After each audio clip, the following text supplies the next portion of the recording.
Prologue.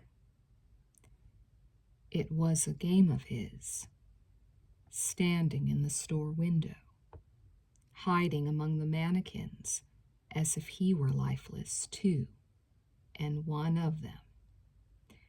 He was very good at it. It was one of the things he had learned to do best.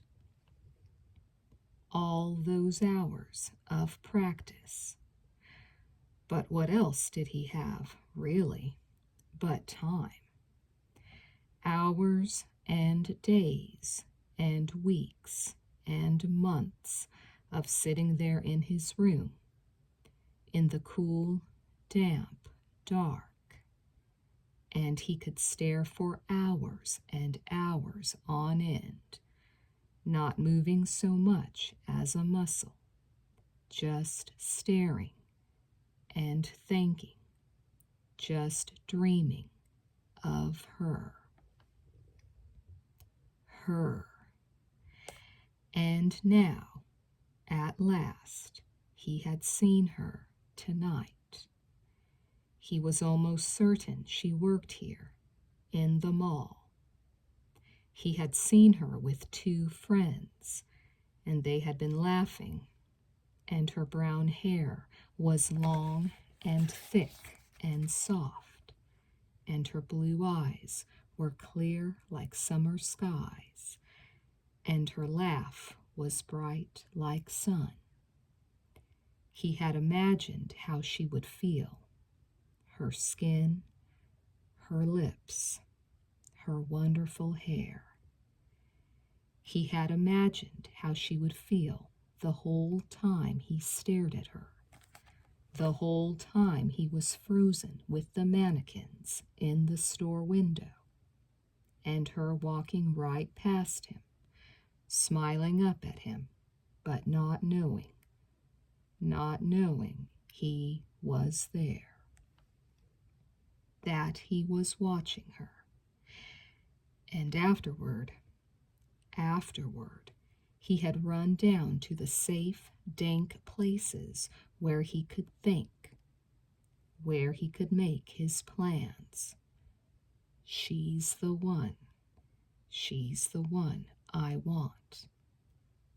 But not yet, he decided. Not quite yet. Not until everything was perfect. Chapter 1. Didn't I tell you you'd love working here?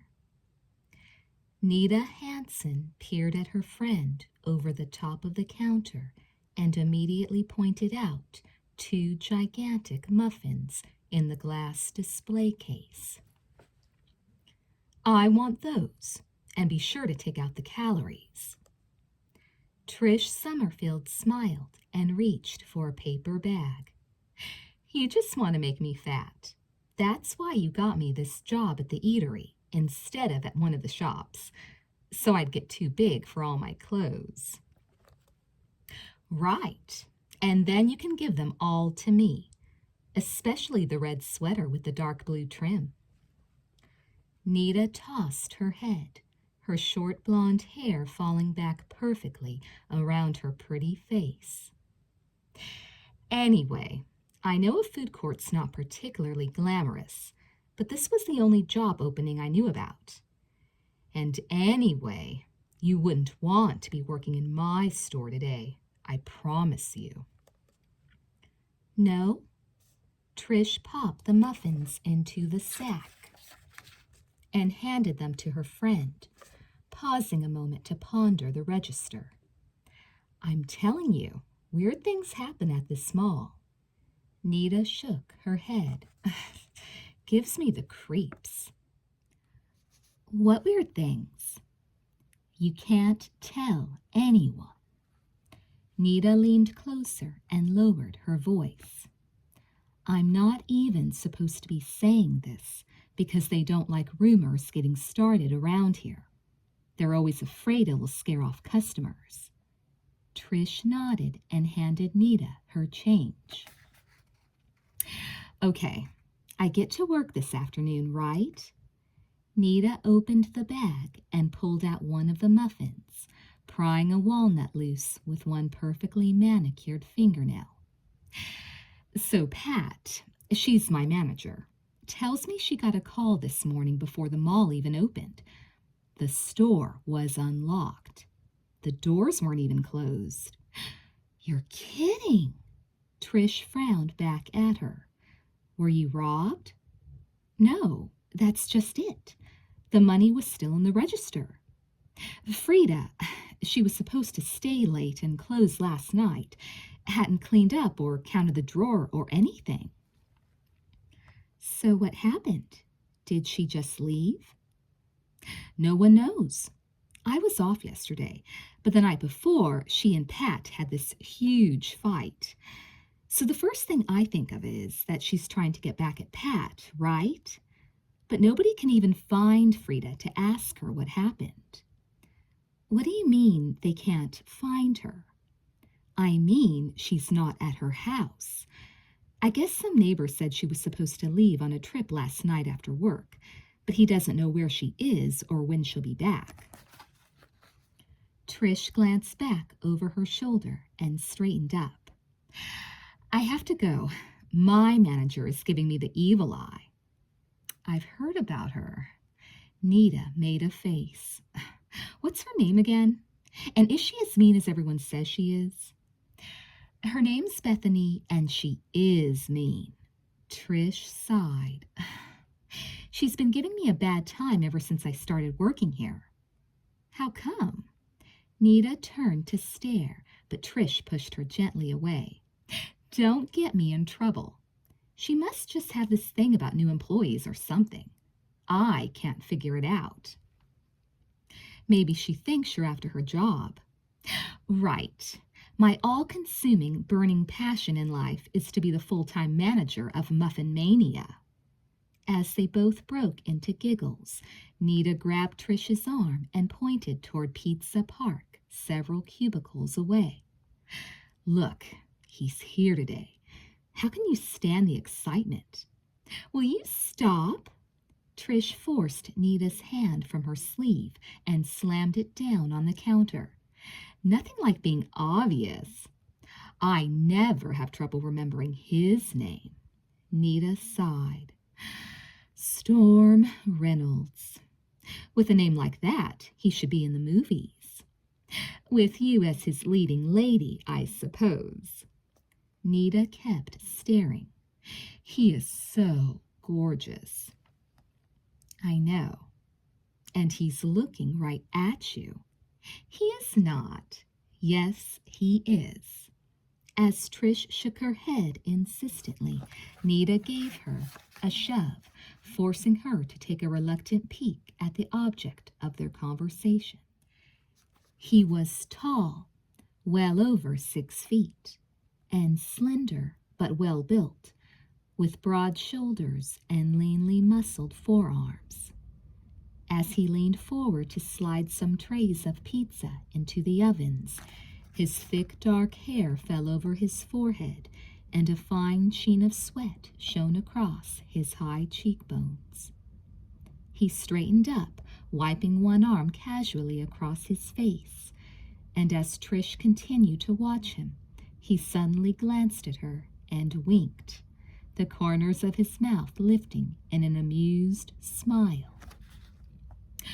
Oh no, he saw me. Flustered, Trish turned back to Nita and gave her a shove. Go on, get out of here. I can't believe this. I'm so embarrassed. And you said he wasn't looking, Nita chided gently. Ask him out. I will not. Go ahead. I dare you. I don't take dares. You should take this one. It's too good to pass up. Get out of here. Well, all I'm trying to do is prove to you how cute you are. You never think guys are looking at you, and I notice guys looking at you all the time. Oh, Nita, will you please? Like, Nita reached out and pulled on Trish's sleeve. Like that guy there. What guy where? Over there, reading the newspaper. Anita, how can that guy be looking at me and reading his paper at the same time? Oh, okay, so he's not looking at you now, but a second ago he was looking at you. He was downright staring at you. Nita, Trish gave a long, tolerant sigh. Listen to me. I'm standing in a muffin booth, right in the middle of the food court, right in the middle of the mall. Every single person who walks through here looking for something to eat has to look at me sooner or later. Well, he was looking at you, Nita said stubbornly. Was he drooling? Trish tried to keep a straight face. Probably. Were his eyes longing with desire? I don't know. He had sunglasses on. Well, that makes a lot of sense, Anita. And that's definitely the kind of guy I've always dreamed about. One who sits inside and reads his paper with sunglasses on. Okay, go ahead and make fun. But when he turns out to be some famous celebrity who doesn't want to be mobbed, and he goes back to his billion-dollar mansion all alone 'cause you snubbed him, don't blame me. I promise I won't. Trish glanced around surreptitiously and sneaked another muffin into Nita's bag. Flattery will get you everywhere. Now go back to work. You'll be sorry. Nita shook her head in mock sympathy, folding down the top of her bag, backing away from the counter. When you find out I'm right, you'll just be the sorriest girl in the world, 'cause you snubbed that guy behind the paper. And you'll be sorry if you get fired. Come get me for dinner. I can go any time. Okay, see you later. As Nita walked off, Trish busied herself wiping off the counter, only stopping to look up again when she felt someone tap her firmly on the arm. You're here to work, not to socialize, Bethany said crisply. I suggest you concentrate on your job and not on your friends. Trish gulped, wiping her hands nervously on her apron. I'm sorry, I wasn't exactly busy. I didn't think. Well, next time do think, Bethany said coldly. If you were conscientious, you'd notice that there are always things that need to be done around here. Nobody has time in my area to just stand around and goof off. Without waiting for Trish to answer, she stalked away, leaving the startled girl to stare after her, open-mouthed. Wow, Trish mumbled to herself, picking up her rag again, giving the countertop another swipe. I guess she told me. 1 honey muffin, please. Startled, Trish saw a hand slide toward her across the counter, and she instinctively drew back as the long tapered fingers unfolded, revealing a crumpled $5 bill inside. For a minute, she thought it was a woman who had spoken. Yet, as she lifted her eyes from the pale, smooth palm, she saw a long, wispy beard on a pointed chin. Long, flowing hair that hid much of a gaunt face, and where the eyes should have been, only a pair of dark glasses. Helplessly, she stared into the 2 dark circles and saw her own puzzled reflections staring back at her. Oh, she recovered herself with a nervous laugh. You scared me. I didn't even see you coming. 1 honey muffin, please, the voice said again. It was soft, like his skin, almost a whisper, and Trish had the fleeting thought that if she heard the voice over a telephone, she probably wouldn't be able to guess its gender at all. Flashing a quick smile at the expressionless face, she reached down into one of the bins, her hand closing around the largest muffin in the batch. It was heart-shaped, drizzled with golden honey on top, and as she slipped it into a bag, some of the honey came off onto her fingertips, causing the sack to stick to her hand. "Oh, wait. Here, sorry." She laughed, trying to pull her hand free, reaching at the same time for a cloth. As she glanced back at him, her laugh caught in her throat at the strange smile on his face. "You have lovely hands," he said softly. "So small, petite."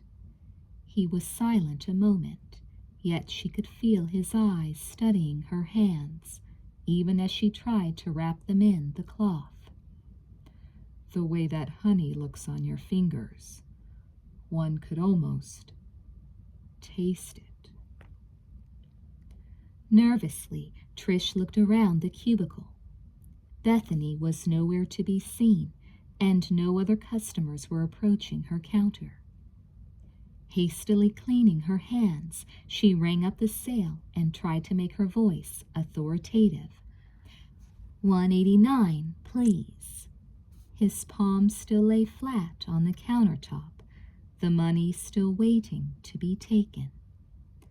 For one instant, Trish was almost afraid to touch it. Then, giving herself a stern mental shake, she jerked it from his hand and began pulling change from the register. $3.11, sir," she said briskly. She counted it out onto the counter. It lay there for a long moment. Then slowly his hand shifted, the fingers curling around the bills and coins, sliding them to the edge, sliding them into the pocket of his coat. "Thank you," he whispered. "You'll see me again." He started away, paused for a second, then turned slightly, looking back at her over his shoulder.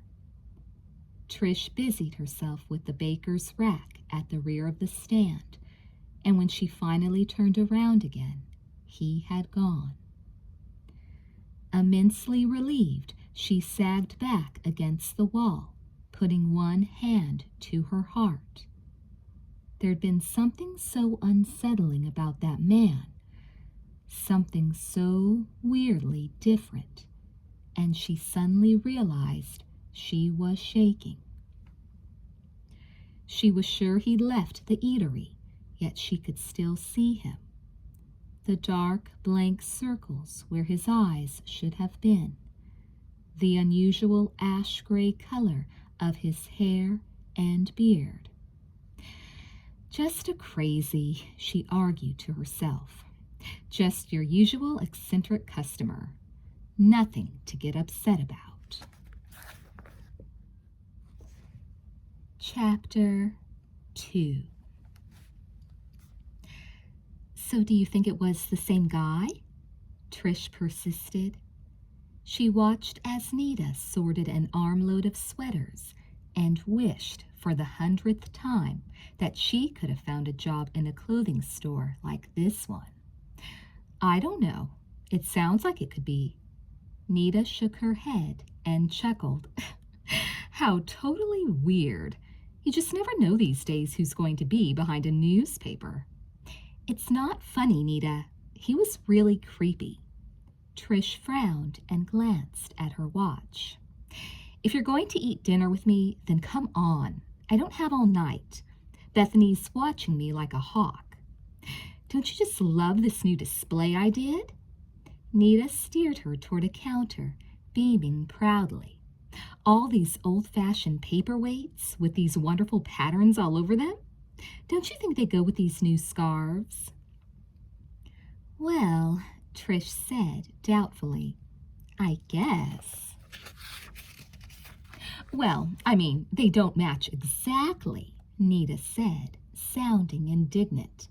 "It's, art." "I think it's nice," Trish said quickly. "Now can we go eat?" "We have to get Imogene first," Nita reminded her. "If we can tear her away from her stupid bookstore, I think she's the only one in the whole universe who actually eats, sleeps, and breathes her work. Imogene likes everything, Trish reminded her, smiling fondly. Imogene and Nita were twins, but no one would ever have guessed it. Nita had a tall, willowy dancer's frame and a classical sort of beauty, while Imogene was straight and prim, with mousy brown hair and glasses that looked too big for her face. The three of them had been inseparable since 4th grade, doing everything together. And now as seniors in high school, they were still the very best of friends. While the eatery was located in the center section of the mall on the main floor, the latest trend, where Nita worked, was on the 2nd level, with Imogene working directly opposite in the bookstore. Now, while Nita finished up with her sweaters, Trish walked to the entrance and waved as Imogene wandered out of the bookstore with her nose in a magazine. "Hi," Trish greeted her as they sat down together on a bench to wait for Nita. "Hi yourself." Imogene always reminded Trish of a little wise old owl woman with her round glasses and her equally round stare. There's more to the small than meets the eye. Trish looked startled. "Why do you say that?" "I have a theory," Imogene began, then looked up as Nita stopped beside them with a groan. "You always have a theory about something, and right now I can't take a single one of your theories on an empty stomach." "Mexican?" Trish suggested. Their favorite fast food was located at the farthest end of the eatery and the farthest away from Bethany's watchful eye. "It's the spice of life." Imogene shrugged, falling into step behind them. "It's the only spice in your life," Nita threw back. "Honestly, Imogene, I'm so glad we're not identical." "But you're still not taking me seriously," Trish broke in, referring back to their conversation at the store. "That guy, I'm telling you, he was really strange." "What guy?" Imogene asked. "Oh, some weirdo hitting on Trish and her muffins," Nita chuckled. "Look, there are lots of crazies at this mall." She waved her hand airily, indicating the crowds around them. "They're harmless. I mean, this place is full of people. Nobody's going to try anything weird with all these other people around." "That's not necessarily so," Imogene spoke up. "Actually, it's the perfect place for someone to try something weird. One could easily get lost in the masses." "You go." Nita shoved her good-naturedly. "You go get lost in the masses, please." Imogene ignored her. She stared solemnly at Trish, who looked back with a tolerant smile as the girl continued. "There's always something going on at a mall, you know. And especially this mall." "Okay," Nita sighed. "You don't have to go on sounding so mysterious. You've hooked my curiosity. Why especially this mall?" "Well, surely you can see for yourself. This mall is not like other malls," Imogene said matter-of-factly. "Because it's the oldest mall in the whole state?" Nita tried to keep a straight face. "Because it's the oldest mall to survive extinction and come out of the Dark Ages? It's been renovated at least 15 times over the years," Imogene went on, undaunted. "It's been built over time and time again without any real architectural pattern or design." "It is a mess," Trish agreed, looking around as they walked. "But that's what I like about it. I think that's what everyone likes about this old place. It's got a kind of charm that no other mall has. None of the new ones, anyway." "Macabre charm," Imogene clarified. I'd be willing to bet there are so many tunnels and hallways and passages built on and added to over the years, there's probably no one still living who knows about all of them. Ooh, Nita shuddered deliciously. I like it. I don't, Trish frowned. And why did you have to bring all that up anyway, Imogene? Because I've been hearing the rumors again, Imogene said stubbornly. What rumors? Trish asked. If you mean about what happened at my store last night, Nita began, but Imogene cut her off. I mean the shoplifting. This time, Nita and Trish echoed together. Shoplifting? Imogene nodded. Things are disappearing all over the mall. Nita burst into laughter. Come on, Imogene. Things are always being shoplifted around here. You call that news? Tell me something really juicy. But that's not the point, Imogene went on calmly. Okay, Trish conceded. What is the point? The point is that none of the alarm systems are going off. Those stinky little alarm systems aren't worth anything, and you know it. Nita chuckled.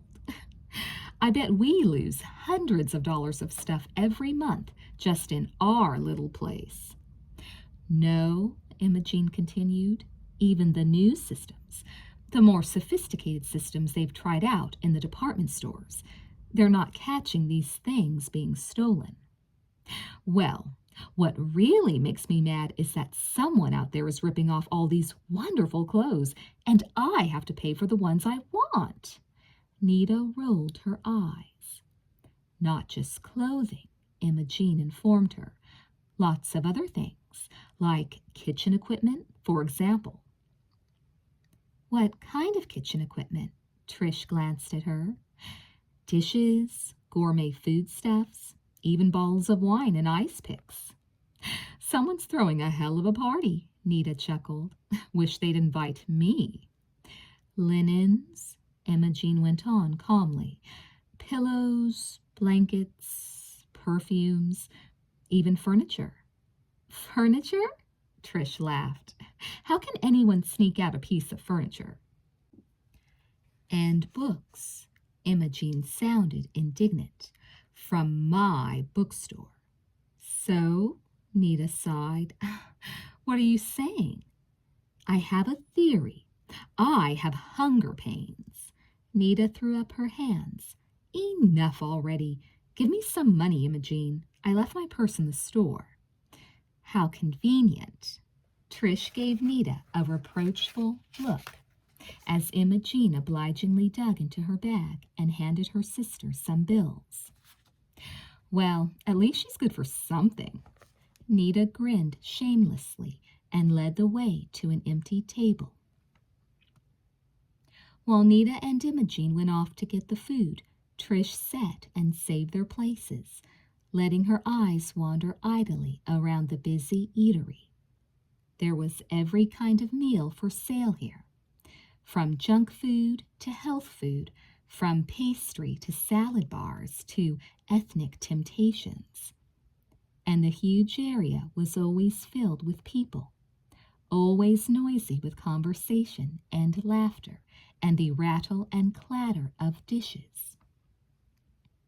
As Trish's gaze swept over each food stand, it finally came to rest on Pizza Park, and she saw Storm Reynolds leaning lazily across the counter, waiting on a customer. She could watch him now, could look at him from this distance without worrying that he saw her. He was writing down an order and laughing, and from time to time he stopped to point at the wall behind him where the menu was posted. As Trish recalled his wink at her earlier, a shy smile came to her lips, but then it quickly faded as another face replaced Storm's in her mind. With a quick intake of breath, she stiffened in her chair and redirected her stare across the eatery again, seeking out long, ash-gray hair and dark glasses. He could still be here, you know, sitting anywhere, watching anywhere. But he's not, she said out loud to herself, and she grabbed the seat of her chair with both hands, trying to get a grip on her fears. He's not anywhere. He was just some weirdo who was hanging around the mall, but now he's gone, and you're never going to see him again. You're talking to yourself. Nita's voice sounded so close beside her that Trish jumped. You're getting more and more like Imogene every day. As Trish took the tray her friend handed her, Nita glanced around slyly. I bet I know what you were dreaming about. Who you were dreaming about. Her face grew dreamy, and she nodded toward Pizza Park. Don't be ridiculous, Trish sighed. He's probably got 10 dozen girlfriends. But he winked at you, which proves he's just a huge flirt. A flirt and probably fickle. A flirt and fickle and not to be trusted. A man, Imogene clarified soberly, and Nita looked amused. Oh, listen to Imogene, the expert, she teased. Okay then, let's pick someone out for Imogene, Trish. Someone in the eatery. Who should it be? Imogene looked more bored than annoyed. Don't you have anything more intelligent to do? Look, there he is.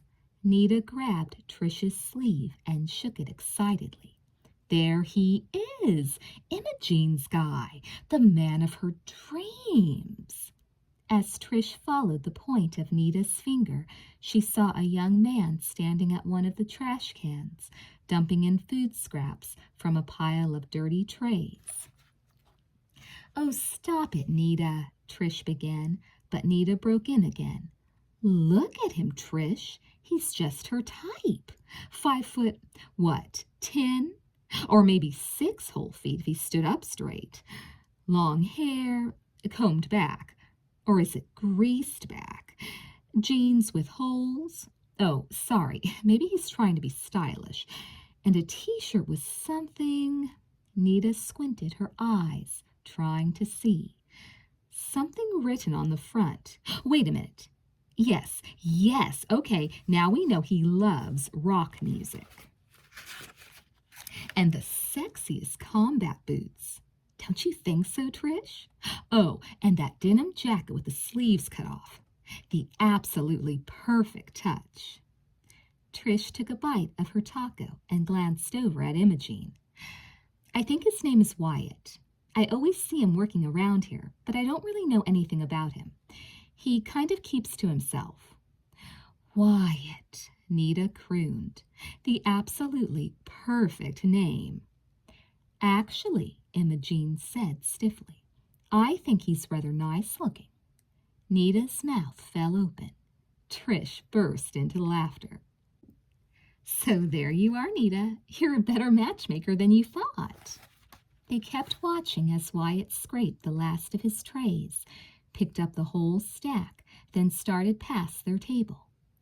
Trish glanced at Nita and saw the impish look on her face. But before Trish could say a word, Nita shoved her chair back, ramming Wyatt in the stomach. There was a resounding crash as the trays bounced all over the floor, and people in the food stands began to cheer. Oh my gosh, Nita exclaimed, looking up wide-eyed at Wyatt. Where did you come from? Imogene put her head down on her arms and groaned. Trish scooted her chair back, trying to decide whether to help or just die of embarrassment. I'm so sorry I hit you, Nita insisted. She reached out toward Wyatt's midsection, hesitated, then pressed her hand lightly against the front of his shirt. I really didn't notice you there. Wyatt stared at her. He gazed down at the mess on the floor. He looked back at Nita again, his face bland. Yeah, it's so hard to see me with all the stuff I'm carrying. Calmly, he took hold of her hand and pushed it away. Trish started to laugh, but caught herself in time. She glanced quickly at Nita and saw the girl's mouth open in surprise. "Well, I I said I was sorry." Nita tried to recover herself, lowering her long lashes in her most heart-melting way. Wyatt didn't seem to notice. "I'm Nita," she added almost desperately, and this is my friend Trish, and this is my sister Imogene." She broke off, amazed, as Wyatt walked off, leaving the trays scattered around their table. Trish and Imogene stared, open-mouthed, then both of them burst into fits of laughter. "Well, I don't know what you two are getting so hysterical about," Nita said indignantly. "I thought that was very rude of him." "Oh," Trish nodded, "and you crippling the poor guy. Nothing rude there." "Well, he didn't have to be like that," Nita pouted. She stared at Wyatt's retreating back, then rested her chin in her hands. He's a challenge, all right." "Did I miss something here?" Trish laughed again. "Weren't you trying to grab him for Imogene?" "Forget it," Imogene said matter-of-factly. "He made the mistake of ignoring her. Now the poor guy doesn't know what he's in for." "Well, really," Nita sat up straighter, frowning. "How hard could this turn out to be? I mean, well, look at him." "I did." Trish stood and gathered up the remains of her dinner to throw away. "He looked pretty cute to me." "And intelligent," Imogene added, straight-faced. "That thing?" Nita yelped. "Him? Excuse me, but I think you must have him mixed up with somebody else. Like someone with a brain, maybe?" "That was terrible of you," Trish scolded, dumping her trash in the litter can. "You deserved just what you got. I don't feel sorry for you one bit." "Well, all I was trying to do was get Imogene a date." Nita defended herself. "I mean, nobody's going to ask her out if she just sits there with her face on the table." She tossed her tray on top of the can and gave Imogene a patronizing look. "Imogene, you've just got to get yourself some kind of life or something." "Well, really, right now what I've got to do is get back to work." Imogene sighed and got up. "And thank you, Nita, for the entertainment." As Trish started back to the muffin stand, she couldn't resist one last glance toward Pizza Park. She could see Storm talking to a sullen Wyatt and laughing uproariously, and she chuckled to herself, guessing that he'd watched the whole scene. "You've got a message," Bethany greeted her crossly as Trish got back to work. "And from now on, when I say dinner is half an hour, that doesn't mean 3 minutes after." Trish nodded mutely, puzzled about what might be waiting for her, and was surprised when Bethany handed her a piece of paper. "What is it?" she asked, but Bethany was already disappearing into the back room. "I don't know. Something about your car. Somebody hit it or something." "Hit it? In the parking lot?" Trish's heart sank. "Well, what should I do?" "He said for you to go take a look at it," Bethany grumbled. "He has to make out a report or something." Trish unfolded the scrap of paper and saw a curt message scrawled there. It noted the make and model of her car and instructed her to notify the security office after checking out the damage. Irritated, she grabbed her jacket and hurried through the mall to the north exit. Employee parking was in the farthest lot from the building, and she didn't relish the idea of walking all that way in the cold, then having to come all the way back again. "Just my luck," she muttered, starting her trek across the huge parking area. "I just get that stupid car out of the shop and someone mangles it." She walked briskly, hugging herself against the cold, glancing up from time to time at the round October moon glowing behind wispy clouds. Even though the parking lots were dotted with street lamps, less than half of them ever worked, and she made it a practice to always carry a pocket flashlight in her coat.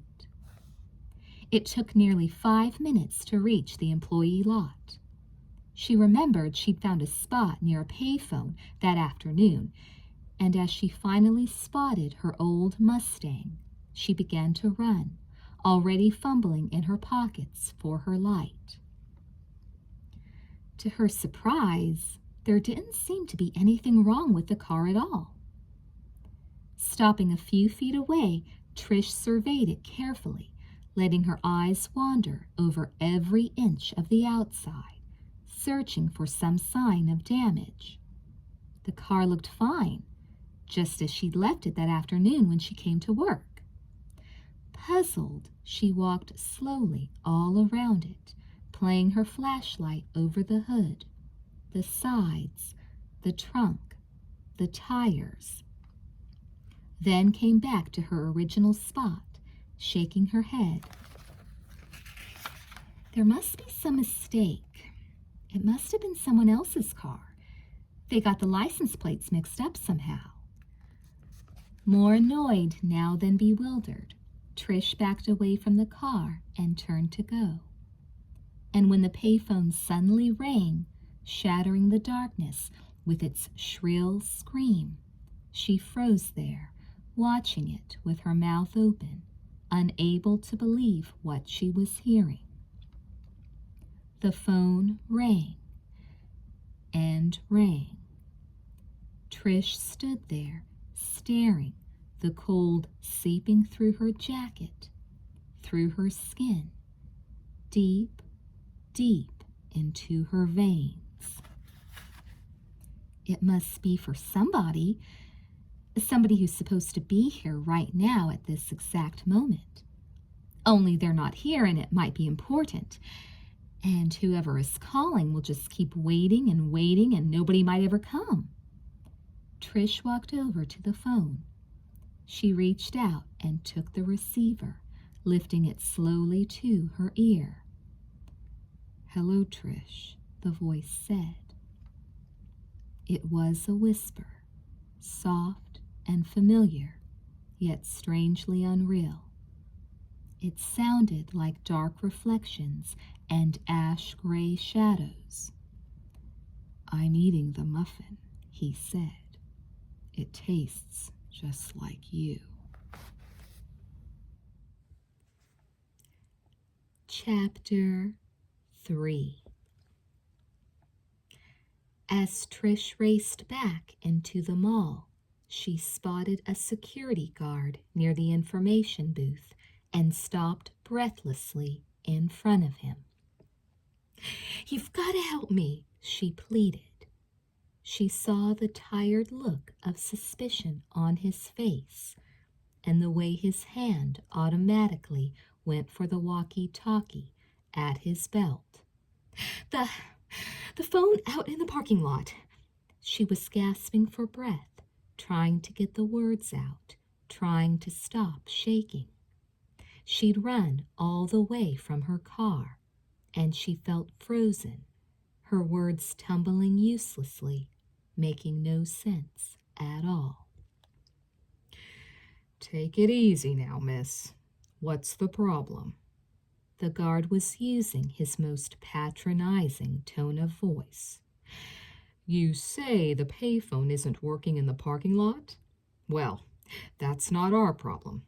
You'll have to contact the telephone company and—" No.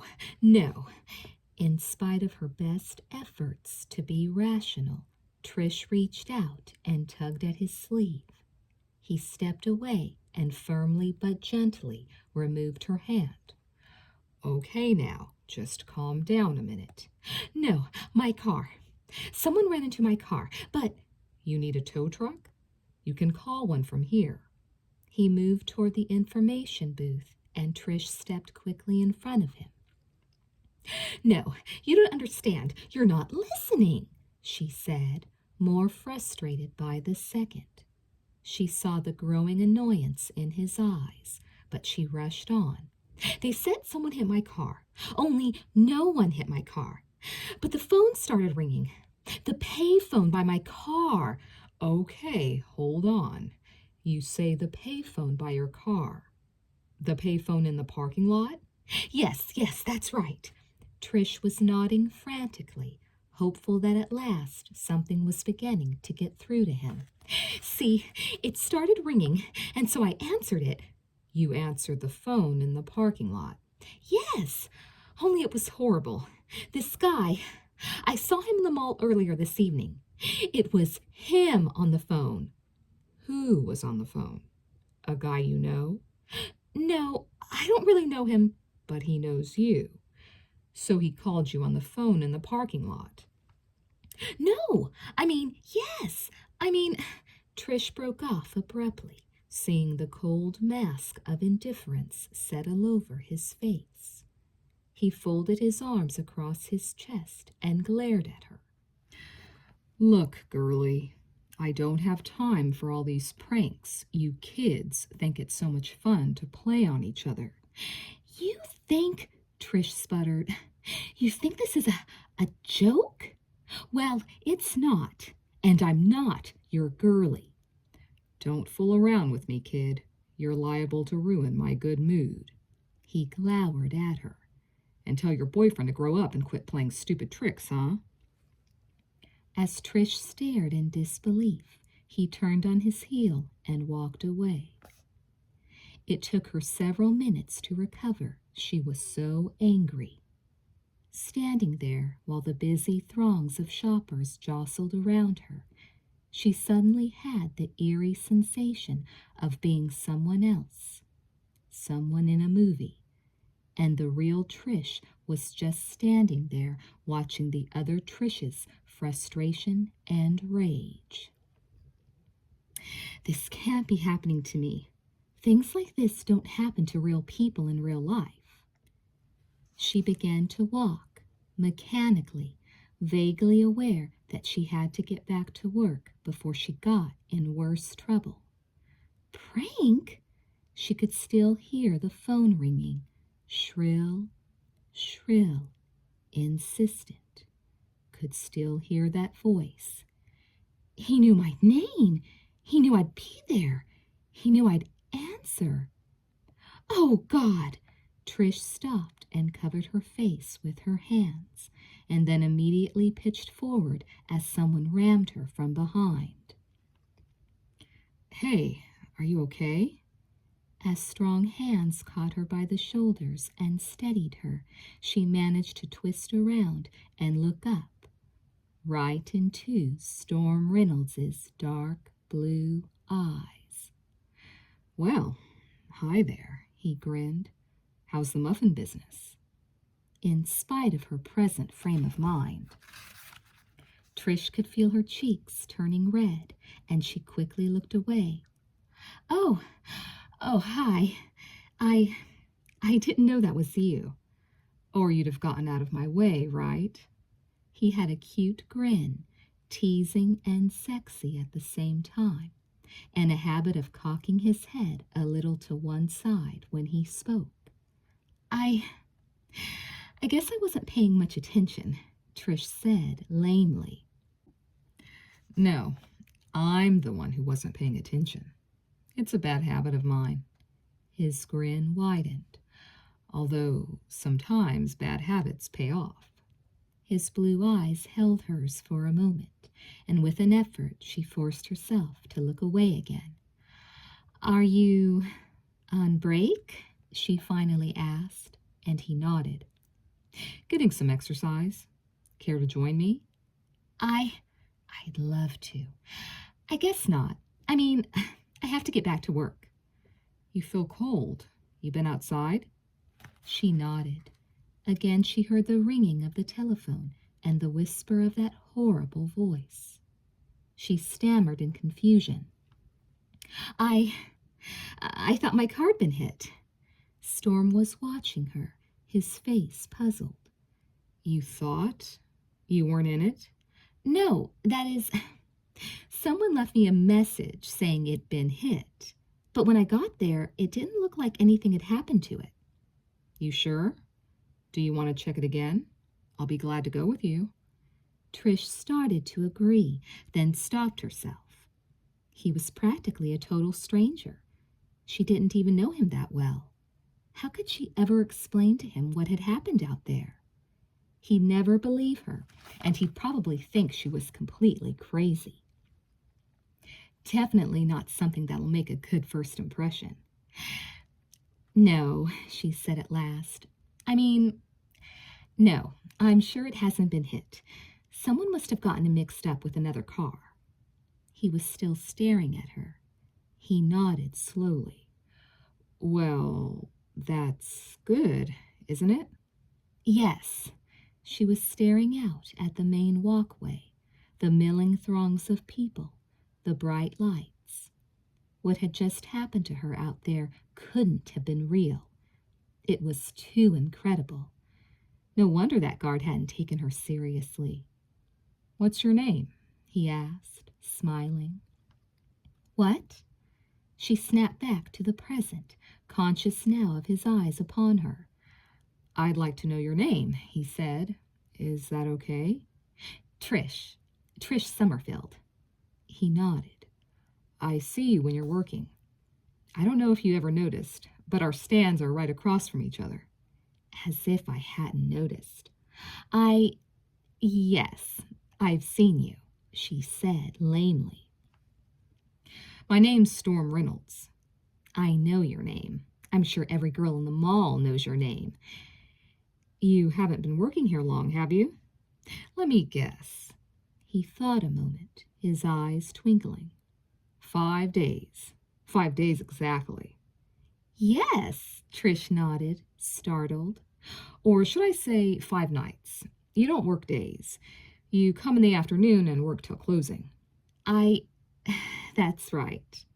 You look surprised. He squeezed her shoulders, and that wonderful grin played at the corners of his mouth.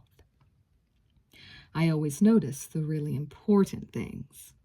Trish could feel her cheeks growing warm again, and she lowered her head. Well, Storm took a quick glance around them and gave her a playful shake. Do you realize we're still standing here holding up traffic? What do you say I walk you back to work? Oh, really? You don't have to. I know I don't have to. His look was mildly reproachful. It's the least I can do for running you over. Before she could answer, his hand slid down her shoulders onto her arms, and he turned her around, guiding her through the crowds. Trish was almost relieved that he was steering her. Her head was spinning so fast she could hardly concentrate on where she was going. As they reached the eatery, Trish could see the long line of people waiting at the muffin counter. She could also see Bethany standing at the register, watching her with a stony expression. She didn't realize she'd even reacted, but suddenly Storm stopped and gently pulled her back against him. Problem? No, she said quickly. It's nothing. It must be something. Bodies don't go that tense for no reason. It's my manager, Trish said, almost apologetically. We don't get along very well. Hey. He leaned down, and she could feel his breath on her ear. Don't worry. It'll be okay. His hands lingered a moment longer on her arms. Then he suddenly turned and went back to his booth. Trish steeled herself for an attack as she got behind the counter, but Bethany showed remarkable control. How's your car? She asked stiffly. It was okay, Trish murmured. Okay? I'd hate to guess how long it would have taken if it hadn't been okay. Trish said nothing, only stepped up to the front and began filling orders. At least for a while, this was something mechanical she could do to keep from thinking. something pleasant she could put into the dark, confused spaces of her mind. Yet somehow the customers didn't seem so friendly to her tonight, pressing so close against the booth, pointing and pushing, unable to make up their minds. And as she listened to their clamoring all around her, she was suddenly terrified that a soft, strange voice would whisper her name from the crowd. Chapter 4. You are kidding, aren't you? Nita stared at Trish with wide eyes, her head shaking slowly from side to side. Please, Trish, tell me you're just trying to scare me. Nita, why on earth would I kid about something like this? Because it's time to close up, and we have to walk out to the parking lot together. And you know how I hate things like that. Nita glanced up at the clock, then back at Trish. Trish stared down at the floor and wrapped her arms tightly around her chest. I'm not kidding, Nita. The phone in the parking lot was really ringing, and I really picked it up, and the voice really said what I told you he said. That's so perverted, Nita groaned. So you think it was the Muffin Man? Well, who else could it have been? Trish sighed. She wandered over to a rack of blouses, sorting through them disinterestedly. He knew my name, Nita, she said softly. He must have given that message to Bethany, and then he knew when I got to my car. He knew the number on that phone, and somehow he knew I'd pick it up. Oh, Trish, Nita began, but Trish angrily cut her off. Why did I ever pick up that phone? It was a stupid thing to do. I can't believe I was so stupid. You weren't stupid, Nita defended her, smiling a little. Trish, when a phone rings out in the middle of nowhere, it's so unexpected. I don't know. I probably would have thought someone was in trouble or it was stupid, Trish murmured. She walked to the doors at the front of the store and stared out onto the main walkway. Shoppers were hurrying back and forth in a steady stream, heading for the parking lots, and already the other shops along the corridor were closing up for the night. Are you going to be long? She asked absently, and felt Nita's hand on her shoulder. I hope not. Emma Jean's going to the library to do some studying, so she already got a ride with someone. And these stupid girls came in at the last minute, and they're still in the dressing rooms. Can't you make them leave? I've only told them to about 100 times already. Nita chuckled, but Trish didn't join in. Look, we have to tell someone about this. Oh, no one's going to believe this, Nita. I told that guard out there, and he looked at me like I was some kind of delinquent. Frustrated, Trish plopped down in a chair and glowered. I know it was a dumb thing to do, but I did it. Now I have to figure out what to do next. What if he calls me again? Now, how's he going to do that? Nita put her hands on her hips, looking dismayed. Like you're going to answer phones in the parking lot from now on? Look, Trish, it was probably just a one-shot deal. This guy just wanted to do something perverted, and he did it, and he got his thrills. So now I'll just go on his merry way. That's usually how weirdos like that operate, isn't it? They're not really dangerous, are they? It was just so calculating, Trish muttered, more to herself than to Nita. He had to have known when I was there so he could make the call. So where was he? I'm not sure you can see all the way to the employee lot from the mall, Nita said doubtfully. Maybe he was timing you. That's possible, isn't it? He could have been in the eatery and saw you leave, so he took a chance that when he called, you'd be at your car. Trish gave a reluctant nod. It's possible, I guess, unless he was closer. Maybe he was in a car somewhere at another payphone in another part of the parking lot. He could have seen me from there. I guess. Or timed you again, Nita thought aloud. Or maybe he was in a car and he had a car phone. Nita shuddered. Ugh. And anyone could get that payphone number. So he did it as a sick joke, and now you'll never hear from him again. I hope you're right, Trish sighed. But I still think we should tell the police, Nita persisted. If there's some sicko running around the mall, they should know about it so they can do something. But I sounded like an idiot, Trish said unhappily. I mean, when I heard myself telling that guard what happened out there, who's going to believe a story like that? Would you, if you didn't know me? Nita gave her an understanding smile. Well, it is pretty hard to believe, I guess. I see what you mean. And how did he know my name? Trish sighed again. She put one hand to her temple, rubbing the headache that was beginning there. He said my name, Nita.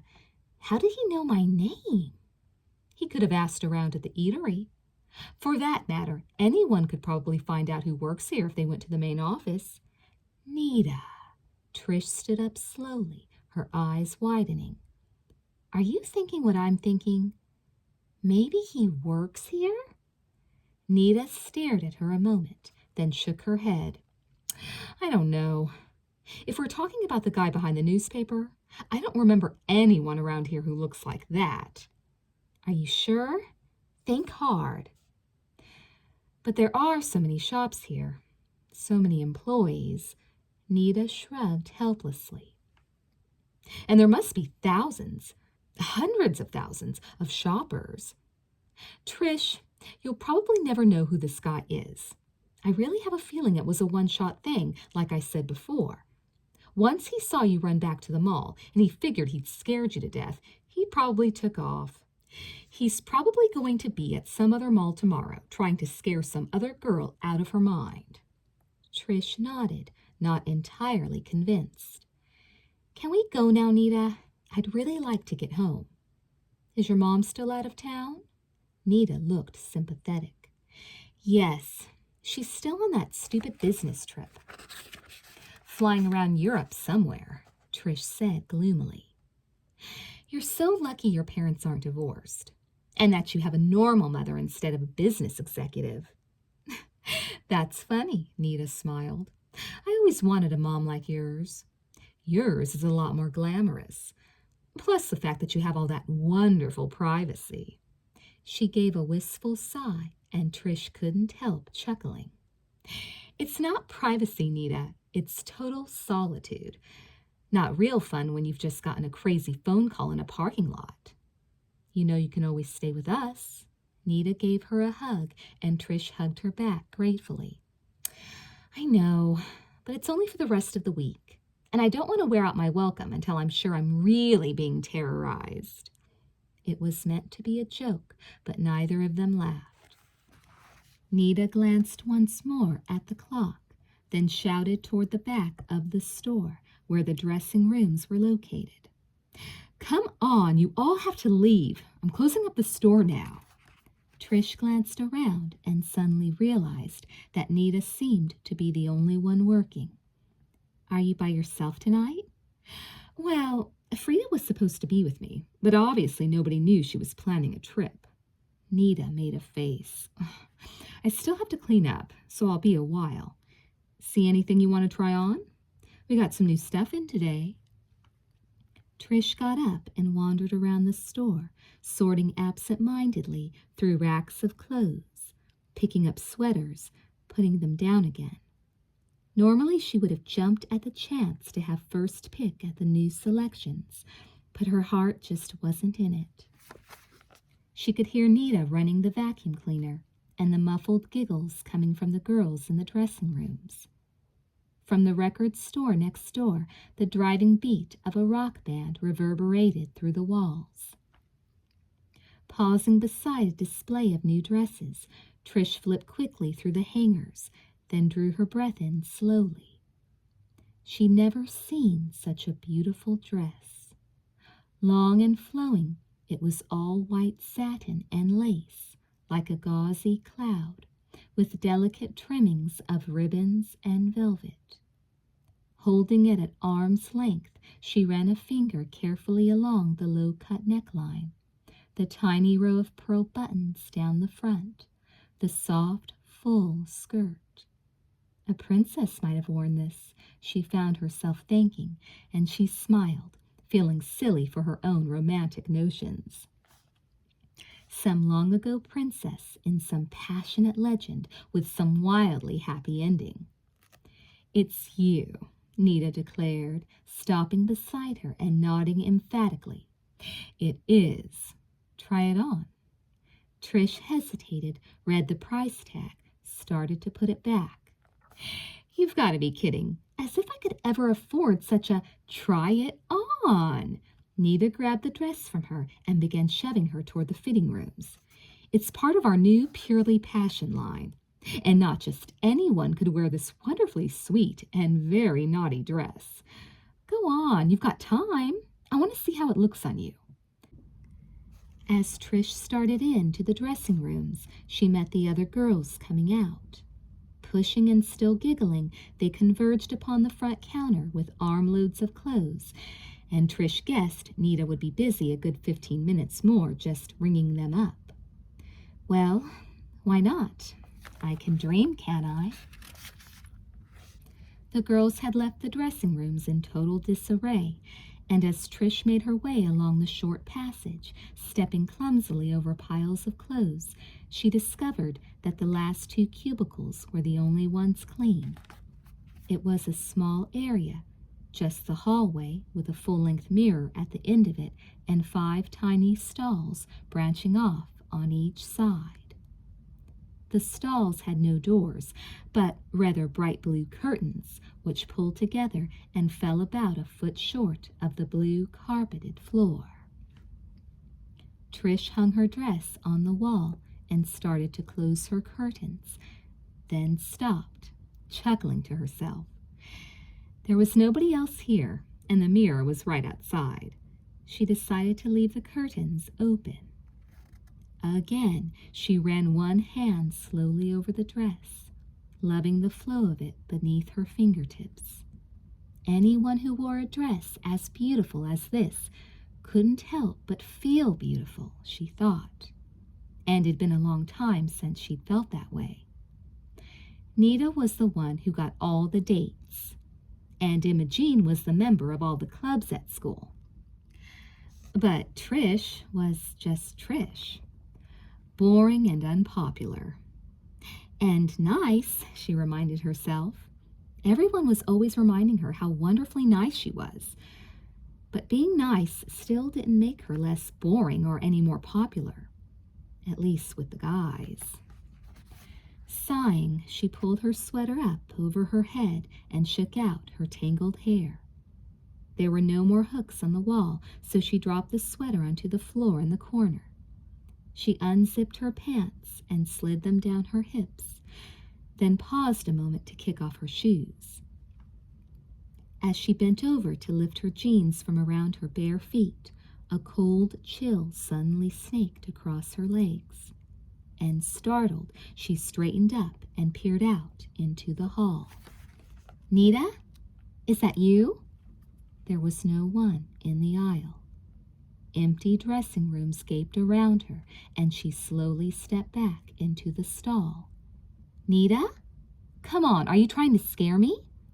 And yet she could hear the soft murmur of voices from the main part of the store. Nita's unmistakable laugh from the front counter. "You're imagining things. That whole thing with the Muffin Man, you're just paranoid."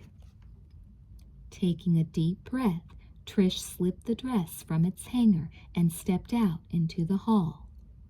There was more room out here, and she didn't like the feeling of being cornered in that tiny cubicle. She stood and looked at herself in the mirror, examining her body with a critical eye. It wasn't that she didn't have a shape. Nita was always telling her she had great curves in all the right places. It was that she always felt stupid letting anyone see her. Bulky clothes made her feel comfortable, hidden and safe. safe. Uneasily, Trish glanced behind her, down the short expanse of hallway. She knew she was being silly, but it was almost as if someone else had suddenly come into the dressing area with her, as if somehow she'd heard a quiet footstep, sensed some stealthy, hidden movement. Trish shivered and turned back to the mirror. She pulled the dress down over her head and began fastening the delicate pearls along her bodice. She could hardly believe how it made her look, all softness and light, the curves of her breasts just showing above the daring neckline. As she took a step back, for once she couldn't help smiling at her own reflection. And then she felt it again. The icy stream of air across the floor, across her bare feet, and as she lowered her eyes, she saw the hem of her skirt rustle softly, as if some invisible hand had touched it. Gasping, she jerked her head up, and suddenly she knew what it was that had alarmed her before. That strange, unknown something that had frightened her and made her feel that she wasn't alone in these dressing rooms. Eyes. She knew it now, just as surely as she was standing here, that she really wasn't alone. That someone, somewhere, was watching her, and had been watching her for some time. With a choked cry, Trish gathered up her skirt and ran. Chapter 5. Nita! As Trish flew out of the dressing rooms, she saw Nita standing in the store entrance. The last shoppers were just leaving, and as Nita hurriedly closed and locked the doors, Trish reached her at last, grabbing her in a panic. What? Nita looked frightened now, and she was trying to pull out of Trish's grasp, trying to grab Trish around the shoulders. What is it? There's someone in there, Nita. What? Where? There, in the dressing rooms, watching me. Watching you? What are you talking about? Someone's in there. I saw. Oh my God, are you sure? Nita gave Trish a firm shake. Stop it, Trish. Calm down. What? I'm not kidding. Someone. That's impossible. Nita released her and started back through the store. I was just back there. No, Nita, don't go. Trish caught her again and jerked her back. You don't know what might happen. Call security, please. Again, Nita broke free and stalked determinedly toward the dressing area. Trish, I've been standing right there by the door the whole time. No one was in the dressing rooms except those girls. And then you. I know I'm right. I was back there. I don't care. Please don't go back there now. What was it? Nita was still heading toward the rear of the store with Trish right on her heels. What did you see? Nothing, Trish burst out. She saw Nita stop ahead of her, saw her bewildered expression as she looked back over her shoulder. You saw nothing? Nita, this is no time to be technical. I know someone was watching me. I felt these eyes staring at me. I felt this draft and... Draft? Nita repeated dumbly. You felt a draft? Oh, I know it sounds crazy. You're right, Nita sighed. It does. It sounds crazy. She marched up to the doorway that led to the dressing rooms and stopped again, putting her hands on her hips. Hello, she shouted. Is anyone back there? Joke's over, whoever you are. Do you hear me? Security's on their way, so get out of there now. Trish huddled against her, and they listened. The silence went on and on. Nita glanced at Trish and frowned. Maybe he's deaf. That's not funny. I didn't imagine it. I didn't say you imagined it. Come on. No! Trish reached for her friend's arm, but Nita shook her off and started down the hallway, slapping at the curtains on either side. Look, they're all open. How could anyone be hiding back here? The last one, on the left. The floor was ice cold. A breeze blew across my legs. Well, it's not cold now. Nita stooped down and ran her hand over the carpet. I don't feel any kind of draft. But Tricia looked helplessly at Nita. I felt it. Okay, so where were you standing? In that room, and then in front of the mirror. Trish moved up alongside her friend and stared into the shiny surface of the glass. That mirror, Nita. I don't know. Something about it made me feel so creepy. Your reflection? Nita joked, and then seeing the look on Trish's face was instantly contrite. I'm sorry. I know you're really upset about this, but there's nothing here. It's only because of what happened to you before, Trish. That Muffin Man and that weird call in the parking lot. You were back here by yourself, and you were probably thinking about it, and you started feeling all spooky about things. Well then, why don't I feel it now?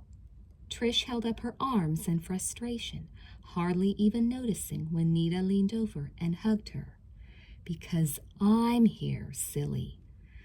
Come on, stop worrying so much. It was a horrible joke, but he's gone now. Out of your life, whoever he was. Don't think about it anymore. You'll drive yourself crazy. Trish sighed, turning around, surveying the hall and the rooms on either side. I know you're right. I know none of this even makes sense. I'm not saying I don't believe you. But if someone was really in here, then where are they now? I was standing right outside with all those other people. If there had been a prowler in here, he would have had to go right past all of us. Trish stood there, staring. She felt Nita put a hand on her arm and pat her gently. That dress looks really beautiful on you. I think you should buy it. With what? Trish mumbled. My looks? No, your imagination. Nita grinned and reached out, forcing Trish to turn in a circle. I mean it, really. You look like a queen or something grand like that. I just don't understand. Don't think about it, Nita said firmly. Get the dress. You know I can't afford it. Layaway? Mom would kill me. I'll never tell. Trish stole a last look in the mirror, saw her reflection there like some magical stranger she'd never seen before. I do love it. I do, too. But, no. Firmly she shook her head, ignoring Nita's look of disappointment. I better take it off before it enchants me or something. Okay, if you're going to be difficult. I'll just finish straightening up. No! Without even thinking, Trish reached out and stopped her. No. Wait for me here. Just let me get dressed and then I'll help you clean. Nita grinned. Sure. It'll take me 2 years just to pick up all these clothes around here anyway. In half an hour, the store was put to rights again, and the girls locked up, strolling slowly down the deserted corridors of the mall. There was only one exit open after closing time, and that was by the theaters, a convenience for moviegoers whose chosen features ran late into the night. Pulling on their jackets, the two friends stepped out into the night, lowering their faces against the biting wind.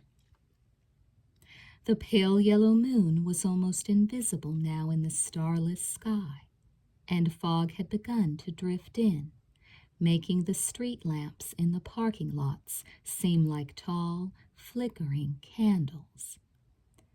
"Want me to ride with you?"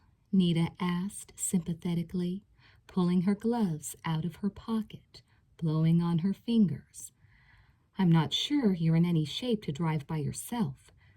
We can go get something to eat. Then you can bring me back to pick up my car later." "Actually, yes." Trish gave her friend a grateful smile. "This isn't like you," Nita frowned, shaking her head. "You're the one who's usually so sensible. You're the one who's usually so calm in a crisis." "I know. It's a curse. Every once in a while I have to go a little berserk, just so you'll know I'm human." Trish laughed as Nita gave her a shove. The massive parking lot stretched out before them, strangely surreal in the fog. As the girls pushed their way through the small crowd of late-night moviegoers, the cars began to thin out and finally disappeared altogether. "I hope your heater works for a change." Nita gritted her teeth as a sudden blast of wind pelted them with dust and dead leaves. Beside her, Trish pressed closer and thrust her hands deep into her pockets. "You know I can't make fancy promises. If it just gets us where we want to go, we'll be lucky." "Where are you, anyway?" "About as far away as you can park and still work here," Trish said grimly. "I was late getting here this afternoon. What can I say?" She spotted her Mustang in the distance and unconsciously quickened her pace. Nita ran a little to keep up, stumbled, and promptly dropped her purse. "Oh no, there goes my makeup. Oh, my credit cards. Do you need some help?" No, never mind. I think I've got them all." "Here, use my flashlight." "Are you sure?" "Thanks. Yes, just keep going. I'm doing fine." Trish shook her head and kept on. "Just be glad everything didn't fall out of that suitcase of yours. We'll be here for the next month." "Well, I like to be prepared." Nita threw back, following her again. "You just never know what might happen that you should be ready for." "Too bad you don't have any hot dates in your purse," Trish laughed. "Or any automatic A's, for that matter. Big English test we're having next week, or what's wrong now?" Stopping, she glanced back, only to see that Nita had quit walking. The girl's head was raised slightly, as if she were listening to something Trish couldn't hear. "Nita?" she said again, starting back. Did you hear something?" Nita frowned. "No." "Like what?" "I don't know."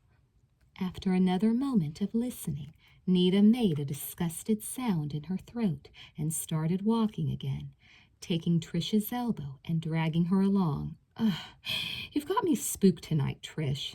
I thought I heard... Oh, never mind." "What?" Trish repeated, exasperated. She was running a little just to keep up with Nita's quick pace. "Nothing. Footsteps, or something like that.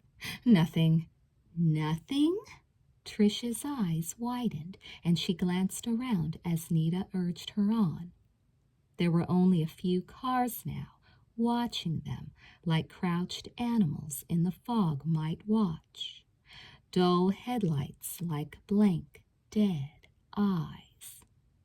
"Now you're imagining things." "Yeah, I know. Come on." Linking arms, they ran the rest of the way.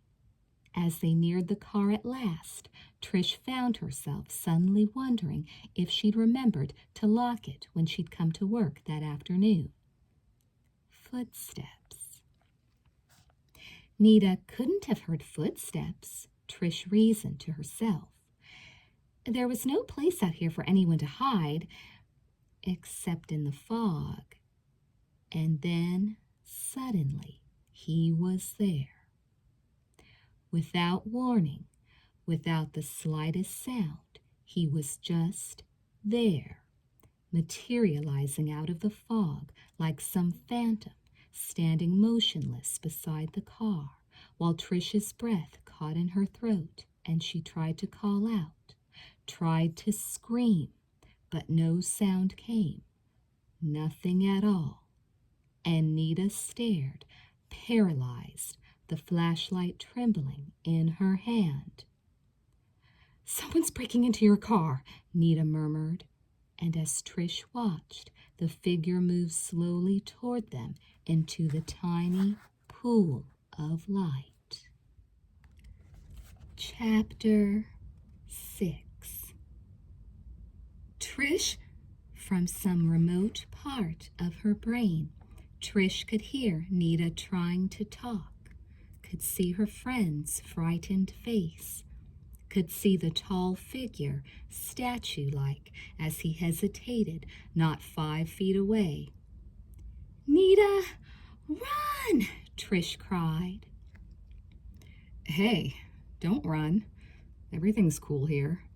He came a step closer, and Trish stared at his jeans and combat boots, the denim jacket with no sleeves. "Wyatt?" she murmured, and Nita jerked the flashlight beam directly onto his face. "Hey, you! Put up your hands!" Nita shouted, trying to control the trembling in her voice. "And what are you? The Vice Squad?" Wyatt retorted. "I mean it! Up high where we can see them!" Nita pointed the flashlight like a gun, and Trish stared at her in dismay. "Nita, what are you doing? And what are you doing out here by my car?"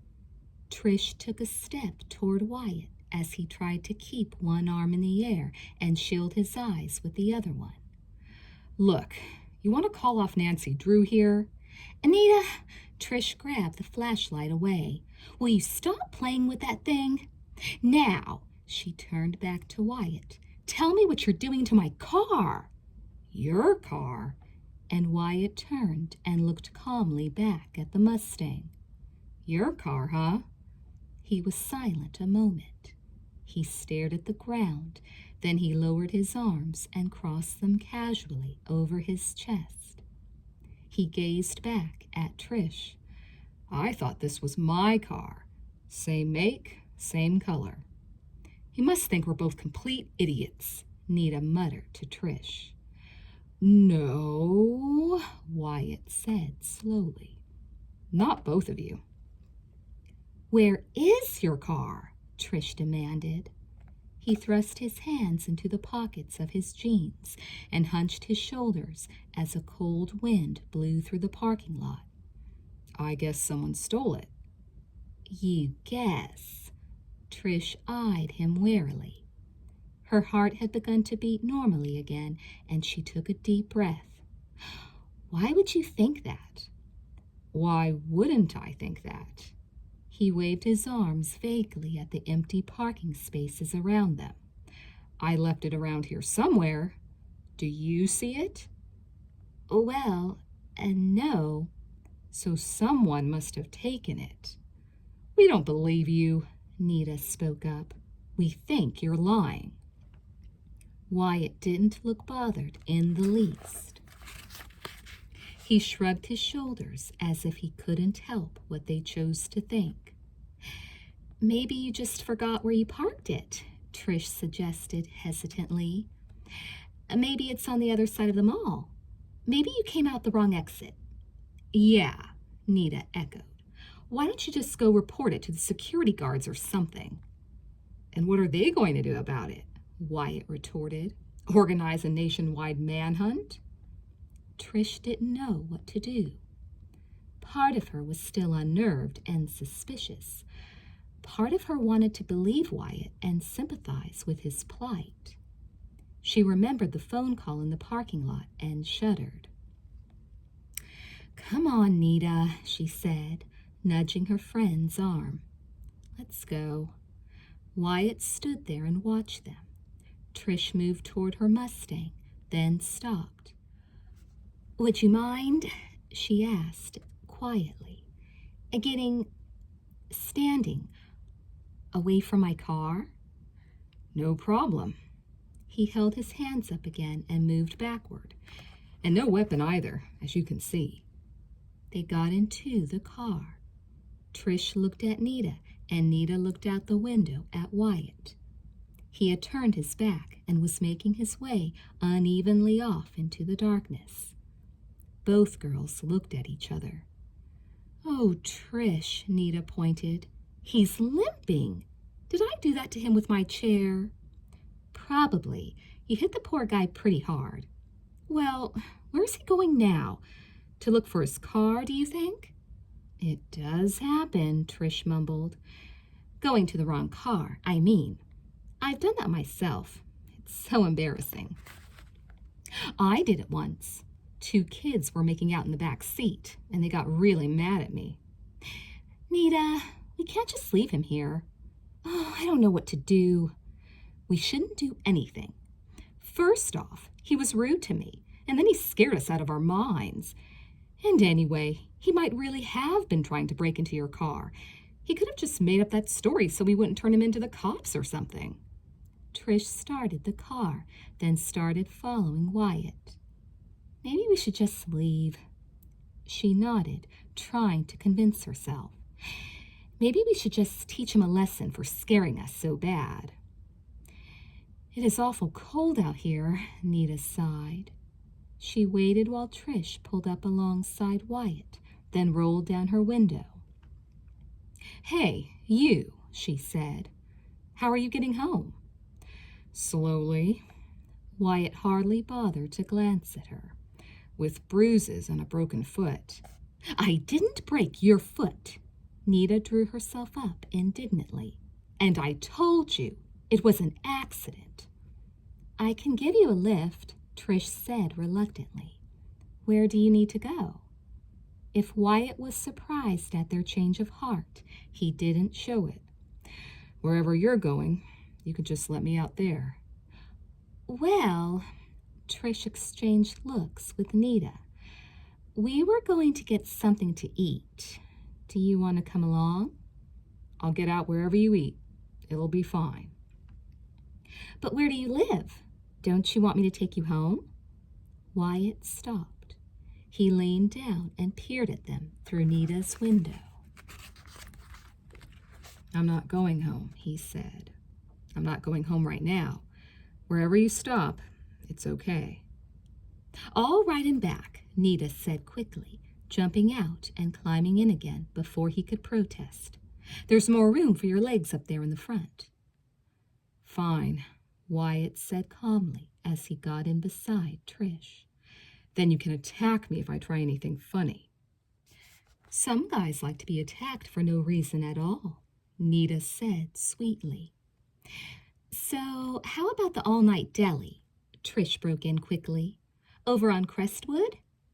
Wyatt leaned back in his seat and closed his eyes. "Cool." They rode in silence for several miles. Then Wyatt shifted, frowning down at the floor. "Hey, I'm stepping on something down here."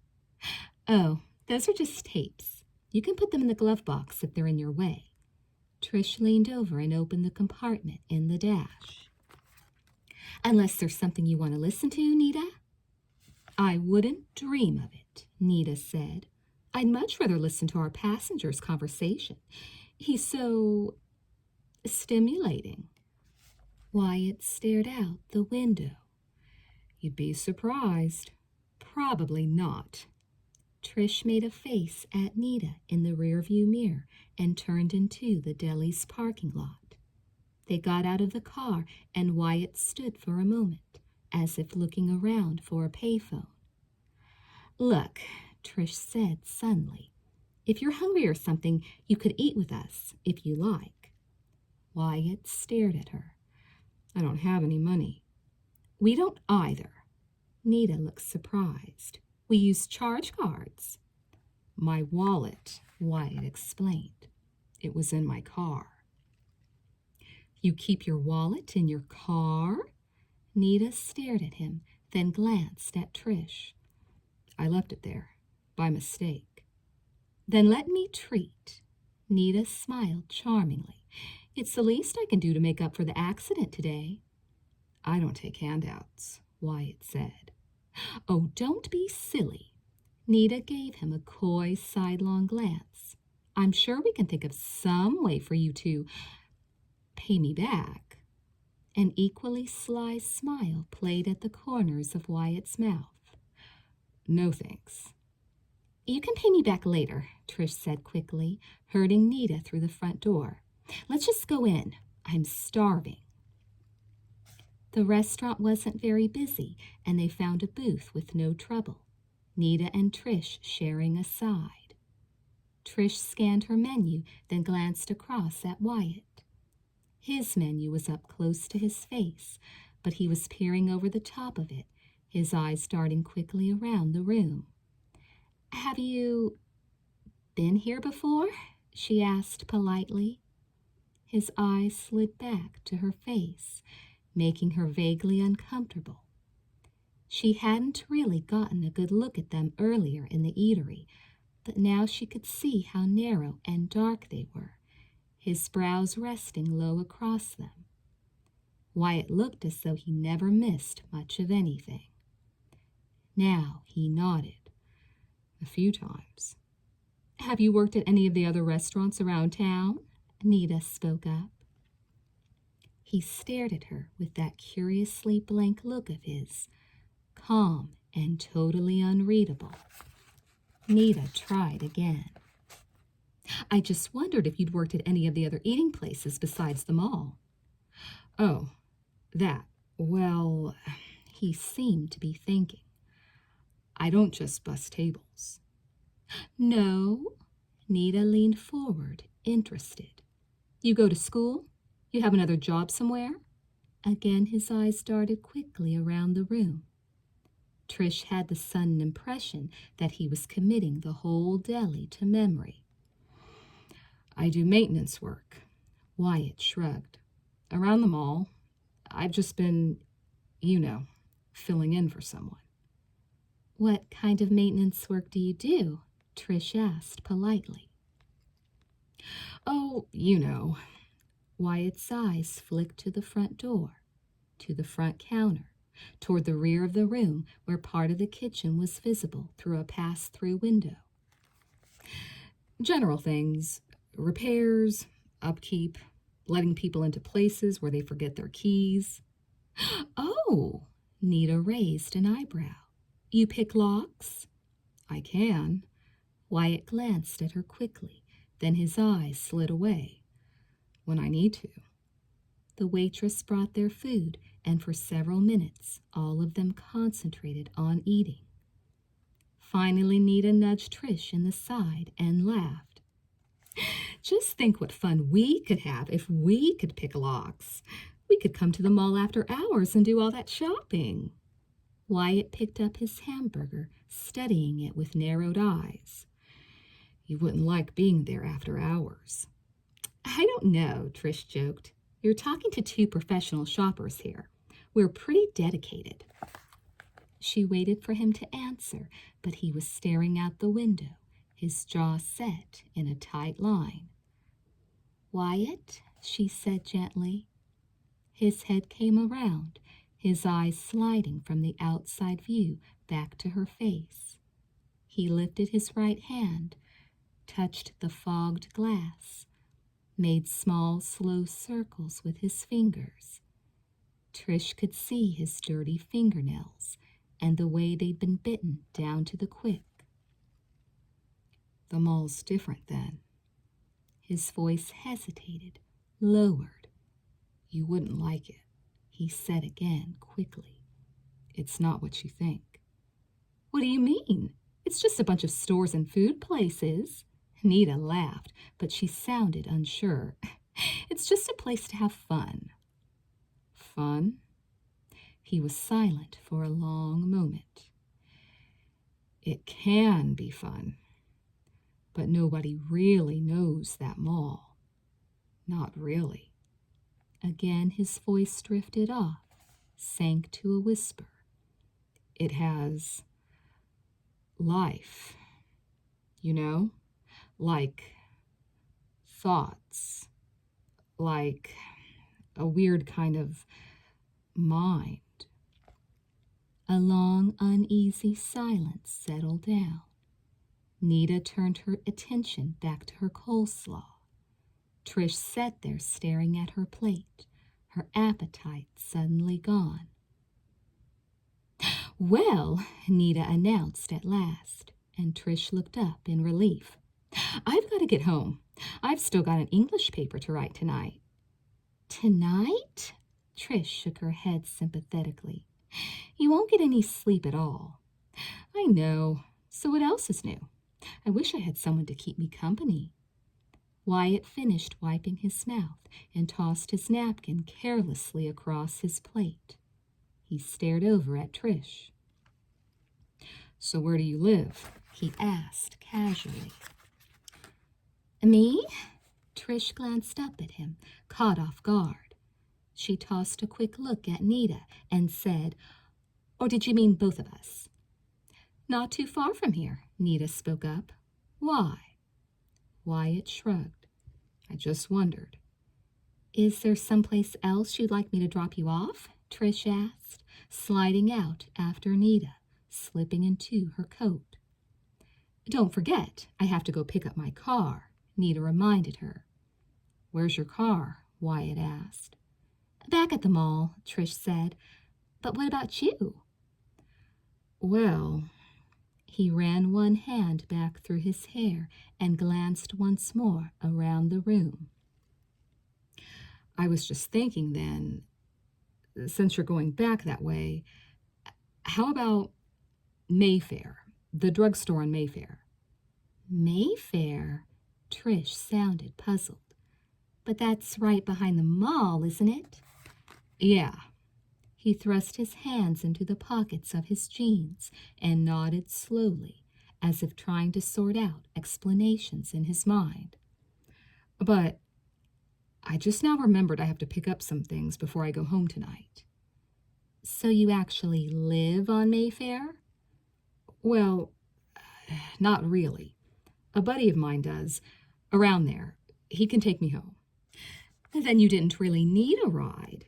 You could have walked to your friend's house," Nita said accusingly.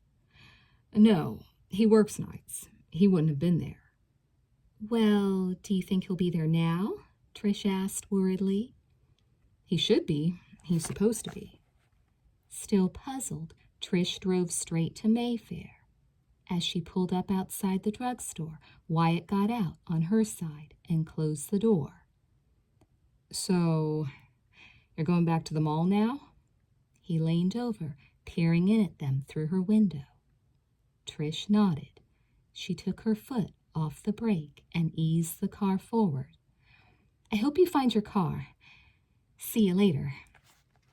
"Yeah." He stepped back onto the curb, but Trish could still see his eyes, dark and narrowed, watching them. He reached out and ran one hand slowly over Trish's side of the Mustang. "You can count on it."